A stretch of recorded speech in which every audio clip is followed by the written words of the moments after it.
At age 100, Benita Williber still has a healthy mind, body, and spirit.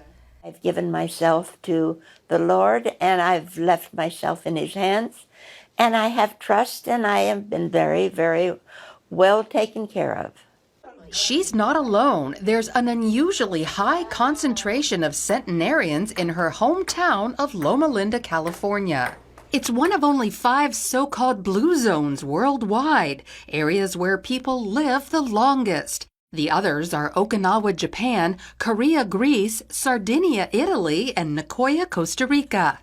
Loma Linda is an hour east of Los Angeles. About 250,000 people live here. The reason they're so healthy is because most of them are Seventh-day Adventists. On average, they live 10 years longer than most Americans. Dr. Larry Beeson has researched this phenomena for the last 50 years. Adventists have approximately the same proportion of people who die of cancer, heart disease, or stroke, but the age that they get diagnosed is much later.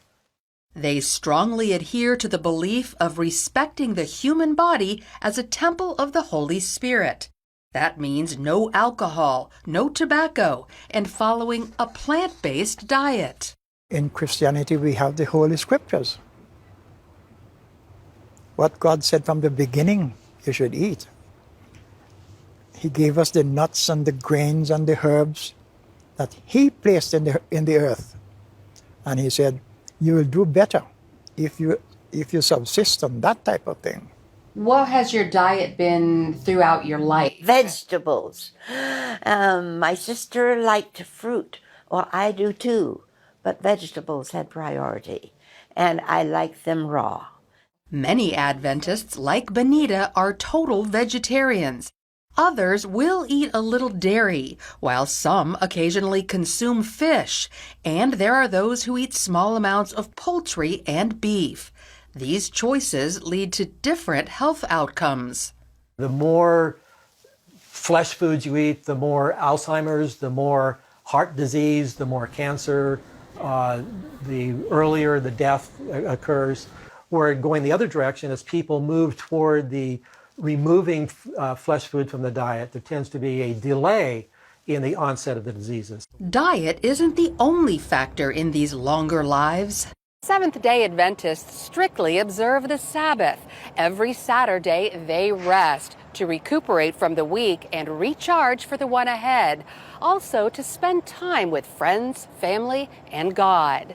Stuart Hardy, who pastors one of the world's largest congregations, says resting on the Sabbath includes abstaining from electronics.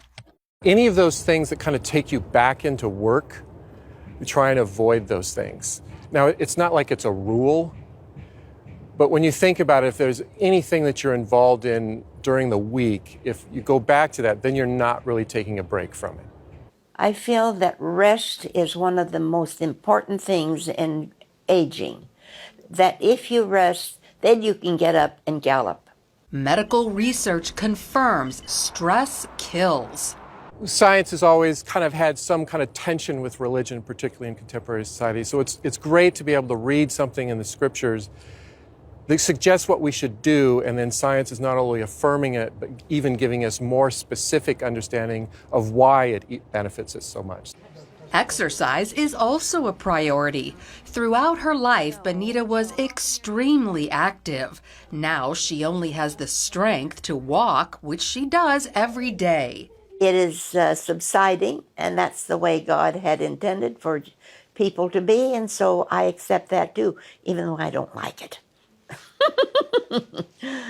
Adventists are able to stick to their healthy lifestyle because they're surrounded by others living the same way. My mother used to keep us in the straight and narrow way by saying, now be careful with the company you keep.